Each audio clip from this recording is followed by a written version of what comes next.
오늘 이사야 1장 10절에서 17절까지 말씀으로 뭐 빠뜨린 거 없수라는 제목으로 하나님 말씀 나눌까 합니다. 제가 얼마 전에 우스갯소리 하는 어떤 분의 이야기를 들은 적이 있어요. 그래서 그분의 이야기를 종합해 보니까 이런 얘기입니다. 어떤 노총각이 하나 있었는데 자기가 보니까 부모님들이 없이 결혼하고 없이 살아서 너무 고생을 많이 하더라는 거죠. 그래서 자기는 준비를 다 해서 돈 좀 벌어놓고 그리고 안정되게 결혼 생활을 시작하겠다. 그래서 열심히 일을 했어요. 50줄에 막 접어든 노총각입니다. 그래서 저렇게 아파트도 하나 샀고요. 그런가 하면 아파트만 갖고 안 될 것 같아서 중형차도 하나 아주 최고급 세단으로 마련을 했습니다. 그리고 그 아파트만 덜렁 있으면 안 되잖아요. 사람이 들어가 살려면 아주 고급 가전제품, 최신 가전제품도 있어야 되죠. 그래서 집도 사고 차도 사고 가전제품에 침대에 해서 다 꾸며놨어요. 그런데 정작 여자가 없어요. 결국 이게 뭐냐? 여자가 없으면 아무것도 없는 거나 마찬가지죠.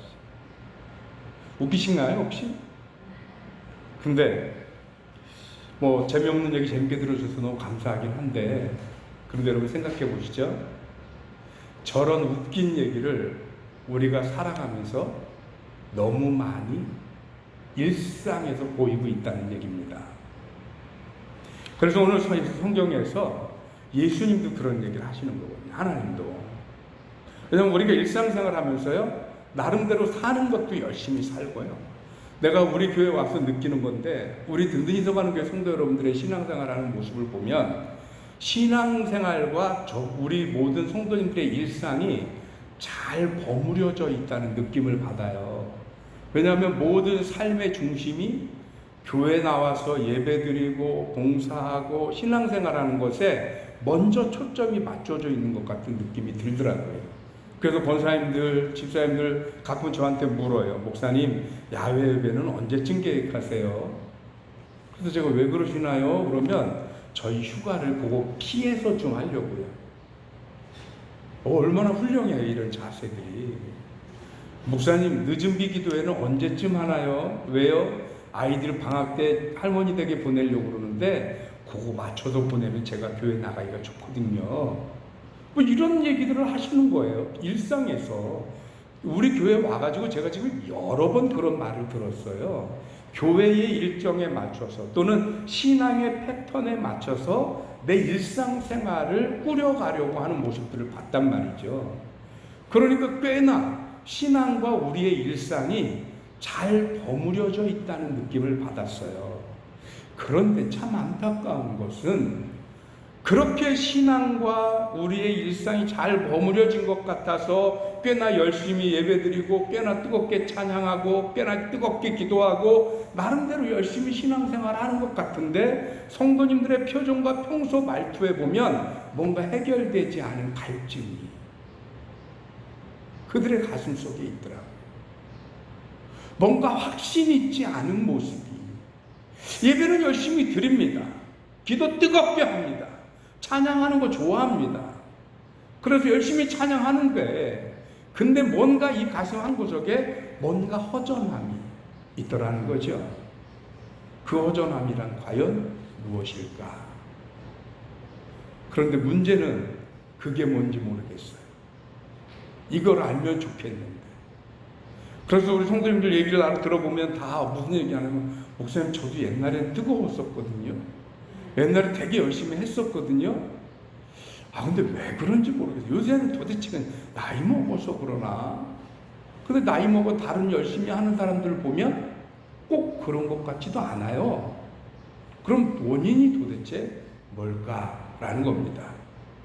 오늘 하나님이 이사야 선지자를 통해 주시는 말씀도 바로 그 부분입니다. 그 부분, 뭔가 빠뜨린 것에 대한 이야기입니다. 이사야 선지자가 활동하던 시기는 사실은 굉장히 여로보암 2세 집대에 이사야가 활동을 했는데 그 직전 한 220년, 10년 요 사이에 무슨 일이 일어나느냐, 애굽이라고 하는 강대국과 아수르라고 하는 강대국이 내전을 치르고 자기네끼리 좀 내적인 어려움이 있었어요. 그러니까 이거를 좀 어떻게 자기네들 추스르는데 바빠서 외부의 다른 나라들을 공격하거나 점령하거나 이러는 일을 못했단 말이죠. 그러니까 그 사이에 이 두 강대국이 자기네 내실을 다지고 있는 그 사이에 외부의 침략을 받지 않는 약소국 중에 하나였던 이스라엘과 남유다 북이스라엘 왕국이 아주 평화로운 번영을 누리게 됩니다. 예나 지금이나 유태인들 장사 잘하는 건 아시죠? 그러니까 그때도 열심히 장사를 열심히 하고 잘하고 무역하고 그래서 꽤나 나라가 번성했어요. 그런데 나라는 번성했는데 문제는 뭐냐? 종교적인 부패와 타락이 말할 수 없는 지경에 이르렀다는 것입니다. 그래서 오늘 하나님이 이스라엘 백성을 부르는 호칭에서 아주 여실히 잘 나타나는데, 오늘 성경 보면 10절에 하나님이 이스라엘을 뭐라고 처음 부르냐면 너희 소돔의 관원들아, 또 그 다음 밑에 내려가면 고모라의 백성아 하면서 소돔과 고모라에 빗대서 이스라엘 백성들을 부릅니다. 소돔과 고모라가 어떤 곳입니까? 그곳은 그들의 성적인 부패와 타락으로 말미암아서 하나님으로부터 심판받은 성읍이 소돔과 고모라입니다. 이 얘기는 지금 이스라엘의 부패와 타락이 마치 소돔과 고모라처럼, 소돔과 고모라는 심판을 면할 수 없습니다. 여러분 기억하십니까? 아브라함이 하나님이 심판하러 가신다고 하는 그 길에서 그 하나님이 가시는 길을 막아서 자기 조카 롯도 오시지만 두 성읍을 좀 구원해볼까 싶어가지고, 하나님 거기 의인과 악인이 같이 있으면 의인도 같이 심판하시렵니까? 그래서 의인 100명, 50명, 40명, 의인 10명이 없어서 심판당한 데가 소돔과 고모라입니다. 이 말은 다시 회복할 수 없을 만큼 부패하고 타락한 도시가 소돔과 고모라라는 얘기입니다. 그런데 이스라엘을 향해서 하나님이 지금 하시는 말씀이 소돔과 고모라 같다. 더 이상 회복할 수 없을 만큼 부패하고 타락했다라는 것입니다. 그래서 하나님이 더 충격적인 얘기를 하시는 거죠. 11절에 보면 여호와께서 말씀하시되 너희의 무수한 재물이 내게 무슨 유익이 있느냐. 왜냐하면 넉넉해졌습니다. 살림살이가 좋아졌습니다. 그러니 하나님 앞에 드리는 재물이 살찐 송아리, 기름진 수디양이 됩니다. 최상품으로 드립니다. 원래요, 과거로부터 지금까지 항상 부와 권력이 있으면 사람들이 그 부와 권력을 어떻게 하냐면 의식과 건물을 짓는 데 많이 씁니다. 여러분 기억하십니까? 얼마 전에 우리나라의 서울의 그 한전 부지, 한국전력 그 본사 부지가 현대 자동차에 팔렸어요. 현대에. 그 현대에서 일반적으로 한 4조 7천억 정도밖에 예상이 안 되는데 10조가 넘게 써냈다고 그러죠. 돈이 남아 돌아서가 아닙니다. 현대는 뭘 의식했냐면 당시 우리나라 최고 빌딩이라고 하는 롯데를 의식했습니다. 롯데가 잠실에 롯데타워를 졌잖아요. 그거로 가장 높은 건물을 진 거예요. 그러니까 롯데의 힘이 이 정도다. 이 정도 우리가 경제력도 있고 능력도 있다. 현대가 자존심이 상했나 봐요. 그래서 그 한전 부지에다가요, 롯데보다 더 높은 건물을 짓겠다는 거예요, 지금. 그래서 그걸 사는 거예요. 그래서 그거를 싸게 사서 헐값으로 뭘 하는 이거 갖고 자존심이 허락이 안 돼요. 최고의 값을 치고 최고 좋은 자리에 최고의 것을 지어서 현대가 최고다. 이걸 보이고 싶다는 거예요. 유사일에 그렇습니다. 여러분 항상 보면 오랜 독재 권력, 강력한 왕권이 있는 나라, 이집트 같은 데서는 피라밋이 있고요. 중국에 만리장성이 있습니다. 강력한 왕권, 그러면서 동시에 힘뿐만 아니라 경제력까지 있었던 임금들은 반드시 전무후무한 건물들을 남깁니다. 권력입니다. 이스라엘 백성이 그 정도는 아니지만 나라가 평화롭고 경제가 잘 되고 왕성해지니까 뭘 하느냐면 하나님 앞에 드리는 예배도 겉모양이 풍성해집니다. 소도 좀 더 커졌고요. 양도 아주 살쪘습니다. 형편없는 양이 아닙니다. 최고급으로 드립니다. 그리고 얼마나 예배가 성대해졌는지 모릅니다. 그런데 하나님이 그것을 기뻐하지 않으신다는 겁니다. 급기야 12절에 보면 너희가 내 앞에 보이러 오니, 즉 하나님 앞에 나름대로 예배하러 온다고 오는데 이것을 너희에게 요구하였느냐? 내가 너희들에게 이걸 하라고 그랬느냐? 단지 너희는 내 마당만 밟을 뿐이니라. 마당만 밟다라고 한 이 말을 히브리어 원어상으로 분석하면 뭐가 되냐면 짓밟다, 더럽히다 라는 뜻이 됩니다. 자기들은 하나님 앞에 예배한다고 나왔지만 그것이 하나님 앞에 예배하는 게 목적이 아니라 자기들이 가지고 있는 능력, 자기들이 가지고 있는 권세, 자기들이 쌓아올린 부, 이거를 자랑하는 자리로 삼다 보니 그 자리가 하나님 앞에 영광이 아니라 하나님의 영광을 오히려 짓밟고 더럽히는 자리가 되더라는 것입니다.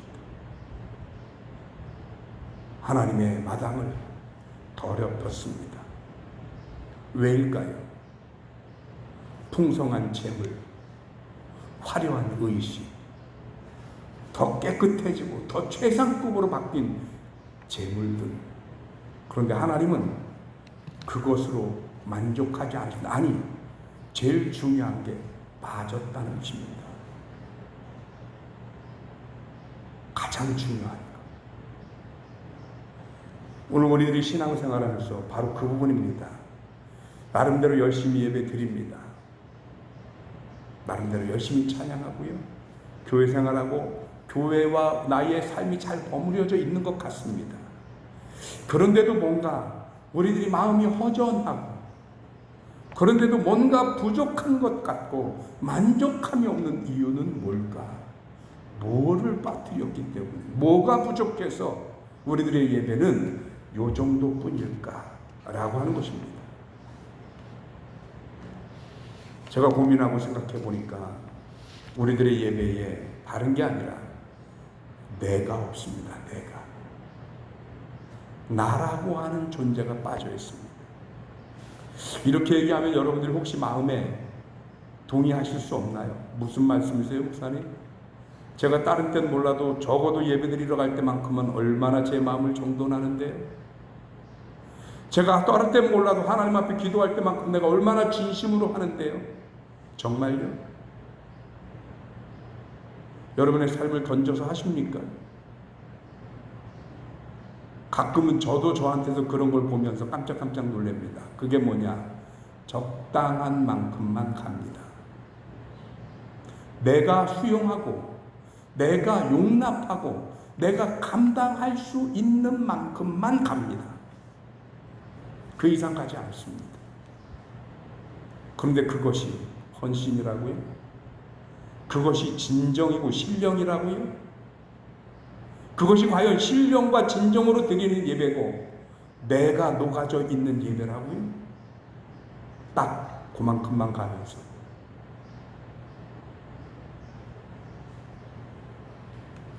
저희 딸아이가 얼마 전에 내려와서 머리 염색을 했습니다.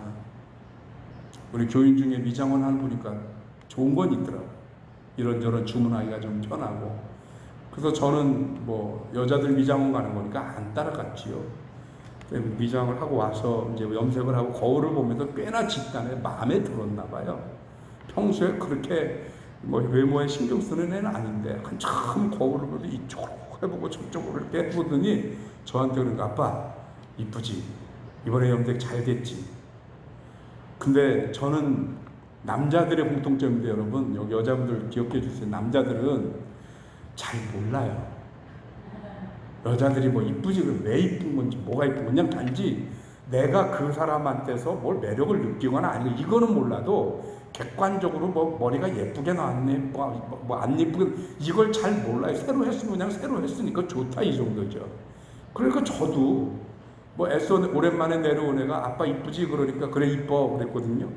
근데 삐쳤어요. 그래서 아니 왜 이쁘다니까 그러니까 영혼이 없어. 제가 한 말에 영혼이 없다는 거예요. 그 얘기를 듣고 다행히서 웃다가 깜짝 놀랐습니다. 영혼이 없어? 분명히 나는 칭찬했고 분명히 이쁘다고 했고 근데 영혼이 없어? 근데 그 말에 제가 부인을 못하겠어요. 여러분 오늘 예배 드리시는데 주일이니까 나오셨죠. 내가 성도니까 나오셨죠. 집사님이고 권사님이고 장로님이고 목사니까 나왔죠. 영혼이 있으신가요? 내가 녹아져 있나요? 오늘 이 예배에 얼만큼 녹아져 있나요? 늘상 우리는 뭐냐면 내가 이런 성도라고 하는 이 신분 때문에 어떻게 보면 우리들의 신앙생활이 시스템화돼서 여기까지 들어오고 여기 앉아 있는 것, 이것이 정말 자연스럽고 익숙하고, 그래서 이 익숙한 대로 되지 않으면 일상이 뭔가 불편하고 그리고 잘 돌아가는 것 같지 않으니 나와서 예배를 드립니다. 그런데 여러분들의 영혼이 같이 있습니까? 혹여 영혼 없는 예배를 드리고 있는 건 아닌가요? 그 영혼이 있느냐 없느냐는 다른 게 아니고요, 내가 오늘 이 예배의 주인공이냐 아니냐예요. 이상합니다. 우리는 찬양을 해도 이 앞에 나와 하는 분들만 하시는 것 같은 느낌 받는 이유가 뭘까요? 기도를 해도 기도하는 분만 하는 것 같고 나머지는 아닌 것 같은 그 느낌은 뭘까요? 여러분, 하다못해 대표기도 공동기도를 해도 이분이 우리를 대표해서 기도하지만 사실 엄밀히 말하면 우리 모두의 기도 시간입니다. 그런데 우리는 그 기도를 들으면서도 안목이 권사님이 오늘 기도를 잘하네 못하네, 아유 저분은 왜 이렇게 말이 느려 답답하게, 어떤 분은 말이 너무 빨라 뭔 말인지 알지를 못하겠어. 내가 그 기도에 들어있지 않습니다. 구경꾼이고 평가자가 돼서 보고 있습니다.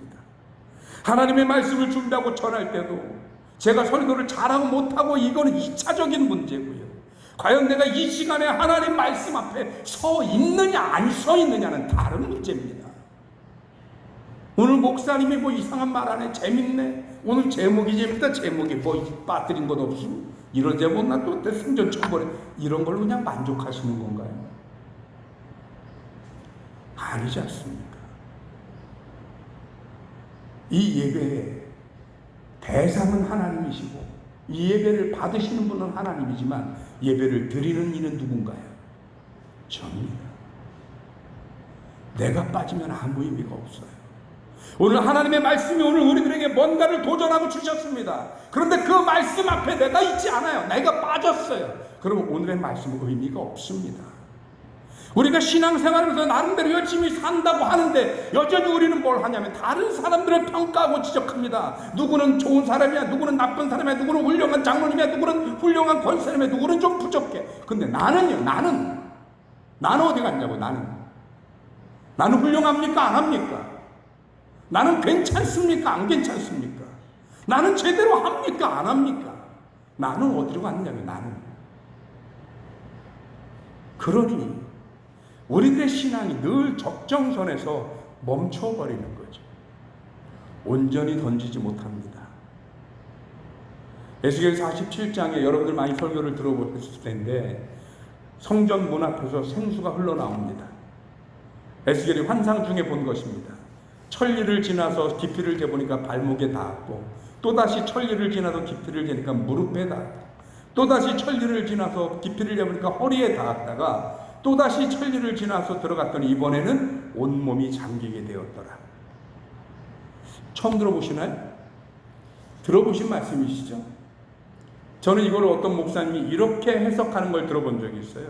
물이 발목에 닿았다는 것은 발목 신자라 그래서 교회만 왔다 갔다 하는 사람이고, 물이 무릎에 닿았다는 것은 기도하는 신자라 교회 나오면 기도할 줄 아는 신자고, 물이 허리에 닿았다는 것은 허리를 써서 일하기 때문에 봉사하는 신자라 봉사할 수 있는 수준의 다른 성도이고, 온몸이 물에 잠겼다는 것은 그제서야 성령의 이끌림을 받아 온전한 예수 그리스도의 사람이 되어서 살아가는, 성령의 이끌림을 받아 살아가는 성도를 뜻한다. 동의는 할 수 없는데 결론은 맞는 말씀인 것 같아요. 무릎까지 닿는 것, 발목까지 차는 것, 교회에 그냥 나오는 것, 겨우 내가 필요한 것 때문에 기도하고 구하는 것, 그리고 허리 써서 봉사한다고 하긴 하는데 기쁨이 없이, 내게 직분이 생기니, 내가 신앙의 경력이 생기니, 교회에서 어떤 역할과 포지션이 생기니 그걸 하는 것, 이것으로는 성령에 붙잡힌 사람이 될 수 없다는 얘기입니다. 신령과 진정으로 하나님 앞에 나온 것이 아니란 얘기입니다. 신령과 진정은 뭐냐면 내 삶이, 내 자신이 온전히 하나님 앞에 드려지고 던져진 것이 신령과 진정으로 예배하는 것입니다.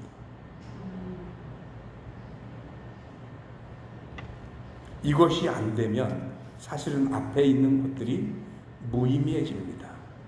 아까 처음에 말씀드린 어느 노총각이 여자만 있으면 다 되는데 라고 하는데, 죄송하지만 여자 없으면 아무리 다 소용없습니다. 그 결혼에서 자기의 목적에서 소용이 없는 일입니다. 여러분, 오늘 내가 하나님 앞에 예배드리러 나왔나요?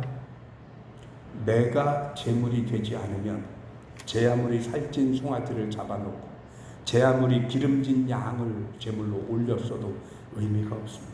내가 제물이 되어야 하는 것입니다. 여러분, 교회가 뭔가를 계획하고 하나요? 교회가 해요. 근데 나는 한 걸음 뒤로 물러서 있어요. 신앙이 뭔가 잘 버무려진 것 같아 보여도 결정적인 게 하나 빠졌습니다. 내가 빠졌습니다. 이상합니다. 다 한 것 같고, 내가 신앙생활 다 한 것 같고, 열심히 한 것 같고, 모든 걸 딱 하나 뭔가 빠진 것 같은 찜찜함이었는데, 돌아보니까 이 빠진 게 만약에 내가 빠진 거라고 한다면 지금까지 한 모든 것은 의미 없는 게 돼버리고 맙니다. 이 얘기는 뭐냐면, 우리가 뭔가를 하나 빠뜨렸다는 것이 아니라 모든 걸 잃어버린 채 잃어버린지도 모르고 산다는 얘기입니다. 신앙생활하면서 나를 잃어버렸는데, 나를 잃어버린지도 모르고 그냥 흐름 속에 살아가요. 시스템 속에 살아가요. 습관처럼 살아가요. 살아오던 거니까 그냥 그렇게 해요. 그런데 나를 잃었어요. 내가 빠졌어요. 내가 빠지니 모든 것이 무의미해졌어요. 이렇게 살면 뭐 할 거고, 이렇게 예수를 믿으면 뭐 할 거고, 이렇게 신앙생활하면 뭐 하고. 그래서 여러분, 뭐 하나 빠뜨린 것이 아니라 사실은 모든 것을 빠뜨린 것입니다. 바라기는 저와 여러분들이 더 이상 빠뜨리지 않는 인생이 되실 주님의 이름으로 축복합니다. 오늘 하나님께서 우리에게 얘기하시는 것입니다. 더 이상 내 마당만 밟고 가지 마라. 마당만 밟고 끝나는 게 아니라 어떻게 해야 됩니까? 하나님 안에 들어가야 하는 것이죠. 우리의 신앙과 우리의 삶이 온전히 하나님 앞에 던져져야 하는 것이죠. 그것을 하지 못하기에 우리가 열심히 사는 것 같은데 뭔가 답답해요. 신앙생활 한다고 하는데 마음에 기쁨이 없어요. 봉사하는데, 예배 드리는데, 그런데 들어올 때나 나갈 때나 우리들의 마음에 별다른 변화가 없습니다. 이 얘기는 예배를 드리면서도, 일상의 삶을 통해서도 우리가 온전히 우리 자신을 하나님 앞에 던지거나 드리지 못한다는 얘기입니다. 여러분, 구하고 바라기는 저와 여러분들이 온전히 하나님 앞에 우리를 던지고 온전히 드리는 신앙생활을 할 수 있게 되길 주님의 이름으로 축원합니다.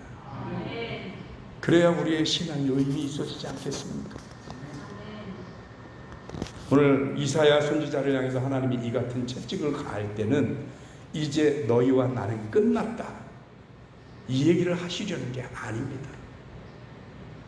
하나님이 지금 이사야를 통해서 이스라엘에게 이같이 경고를 하면서 너희들이 왜 내 마당만 밟고 가느냐, 너희들은 다 틀렸고 너희들이 가장 중요한 것을 잃어버렸고 너희들은 소돔과 고모라 때처럼 타락했고 그렇게 부패했다라고 책망하시면서 하나님이 바람이 있으시다면 이제는 그만 돌아와라, 이런 뜻 아닐까요?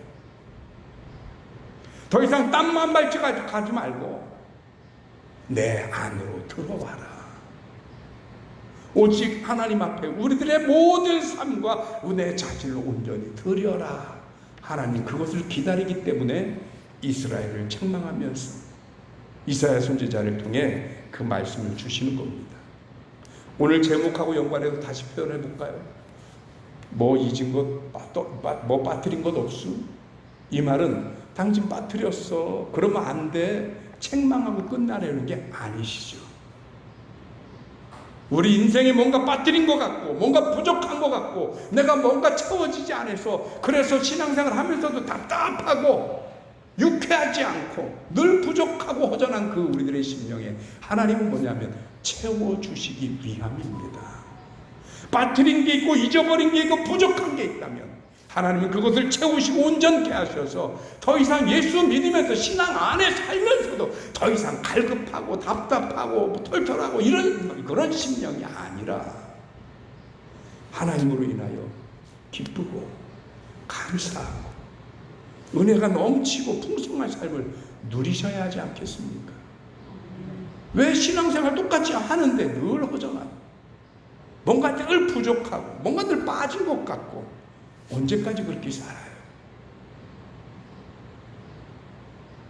오늘 하나님이 뭐 하나 빠뜨린 거 없느냐 물으실 때는 채우기를 바라기 때문이실 줄 믿습니다. 오늘 저 여러분들이 우리들의 그 빈 심령 빈 자리를 채워서 우리의 삶이 허전한 삶이 아니라 하나님의 영으로 풍성하고 가득한 삶을 누리게 되시기를 주님의 이름으로 축원합니다. 기도하겠습니다. 하나님 고맙습니다. 그 신은혜 주셔서 오늘 우리가 하나님 앞에 와 예배드리며 주의 채우심과 공급하심을 다시 한번 바라볼 수 있게 하시니 감사합니다. 나름대로 열심히 산다고 살았는데 한다고 했는데 그런데 뭔가 늘 부족했고 허전했으니 어쩌면 우리가 그 삶에 온전히 녹아지지 못하고 던져지지 못하고 들어가지 못했기 때문은 아닌지 모르겠습니다.